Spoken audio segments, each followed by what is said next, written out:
ববি অনেক লাকি একটা artist, maximum ছবি সুপার ডুপার হিট। তো আশা করি সবাই মিলে ইনশাল্লাহ আমরা একটা ভালো কিছু করব, আপনারা সাথে থাকবেন, একটা ভালো কমার্শিয়াল ছবি আপনারা পেতে যান। এই মুন্নার সাহস আর সাহসিকতা সম্পর্কে আপনারা সবাই জেনে গেছেন যে এই অবস্থায় কমার্শিয়াল ছবি বানানো মানে হচ্ছে আগুনে হাত দেওয়া, আগুনকে স্তীমিত করা একটা কঠিন কাজ। তো সেই জায়গায় আমি বলবো যে ওর সাহসকে আমি সালাম জানাই। মতো আমার দুজন এখানে বাবা সমতুল্য, ছোট্ট আহমেদ একজন আমার বাবা, বাচ্চু বাবা। তো আমি মাপ চেয়ে নিচ্ছি ওনাদের কাছে এবং আপনাদের কাছে। আমি হাতির ঝিল থেকে আজকে আমার কাকতালীয়ভাবে হোক, আজকে আমার ম্যারেজ ডে, 32তম ম্যারেজ ডে। আমি আমার ওয়াইফকে রেখে গাড়িতে আমি শুধু আপনাদের জন্য আমি দৌড়ে দৌড়ে আসছি। মানুষকে তাকাচ্ছি মিশা দৌড়াচ্ছে কেন, আমি ফুটপাথ দিয়ে দৌড়াতে এসেছি, দেরি হয়ে গেছে। এত জ্যাম আজকে আমি বলে বোঝাতে পারবো না। যাই হোক, আমাকে ক্ষমা করে দেবেন। আর আজকে যে ছবিটা হচ্ছে, ছবির পরিচালক হচ্ছে আমার বন্ধু, আমার জীবনের একটা অংশ।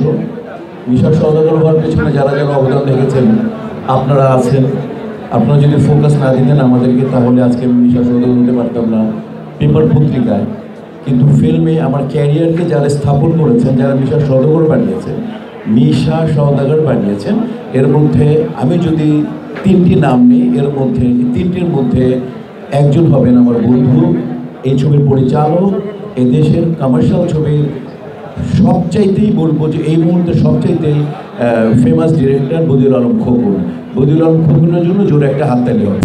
ডিরেক্টরের মতোই তখন বাবু ভাইয়ের সাথে কাজ করতো, বাবু ভাইয়ের সাথে আমি কাজ করতাম, এম সরকারের সাথে কাজ করতো, ওস্তাদের সাথে, তার সাথে কাজ করতাম। এরপরেও প্রথম ছবি করলো দানব, এবং দানবের নাম ভূমিকায় আমি অভিনয় করেছি। ওই ছবি ইনশাআল্লাহ আমাদের সুপার ডুপার হিট। এই পর্যন্ত বদিউল আলম খোকন ছবি তৈরি করেছে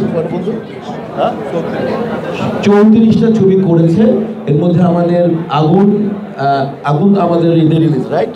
আগুন ঈদের রিলিজ, 34টার মধ্যে আমি অভিনয় করেছি 33টার ছবি। আমার মনে পৃথিবীতে এরকম হবে কিনা আমি জানি না। একটা পরিচালকের সাথে এমনই বোঝাপড়া যে যার 34টা ছবি 33টা ছবির আমি আর্টিস্ট। কাজে হচ্ছে, এবং বদিউল আলম খোকন সম্পর্কে একটা কথা শর্টলি বলে দিই। ফিল্মের কী অবস্থানে ফিল্ম আছে, আপনারা ওয়াকিবহাল আছেন, এই ব্যাপারে যাব না। তবে খালি বদিউল আলম খোকন টিম সম্পর্কে বলতে চাই যে ফিল্মের টিম লাগে, যে সমস্ত পরিচালকরা তার দ্যুতি ছড়িয়েছেন, তার পারফরমেন্সকে তার মেধা দিয়ে আলোকিত করেছেন। স্বাধীনতার পরে যে সমস্ত পরিচালকদের একটা টিম ছিল, মনে করেন আমি মোত্তাজুর রহমান আজিম, এই যে মিন্টু ভাই, কাজী হায়াত, যারা super duper hit, Narayan Ghosh, Mita, Zahir ভাই, সবাই তাদের একটা টিম ছিল। লাস্টে যে সবচেয়ে বড় স্ট্রং টিম ছিল সেটা ছিল শহীদ ইসলাম খোকনের, তারপরে মোত্তাজুর রহমান আকবরের টিম ছিল, স্ট্রং টিম। এরপরে আমার যতটুকু স্টাডি, এরপরে যেই পরিচালক তার টিমটাকে রেখে ছবি করেননি, তার টিমটাকে একত্রিত করে সবসময় ছবি করে গেছেন, উনি হচ্ছেন বদিউল আলম খোকন। তো আমার দেখা আমার মনে হয় যে এরকম টিম আবার আদৌ হবে কিনা বা আমি দেখবো কিনা আমি জানি না, আমি আশা করবো যাতে হোক।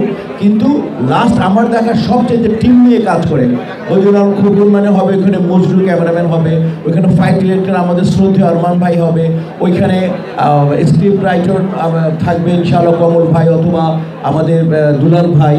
এরকম করে দেখা গেছে যে ওই উনি ওনার টিম ছাড়াও ওখানে স্টিলে থাকবে স্থির চিত্র, যিনি ধারণ করবেন তিনি থাকবেন আমাদের শ্রদ্ধেয় আইয়ুব, তারপরে মেকআপ থাকবে জামাল, ওর আগে ছিলেন শামসু।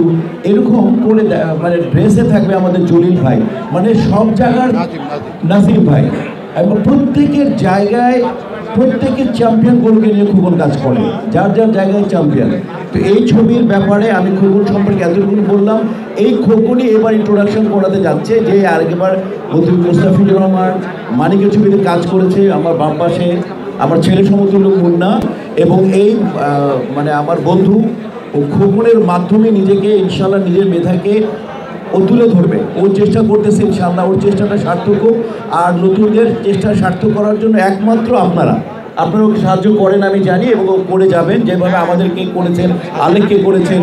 তো আমি মনে করি বদিউল আলম খোকন তার টিম নিয়ে, মুন্না এবং ববি আছে এই ছবিতে ইনশাআল্লাহ।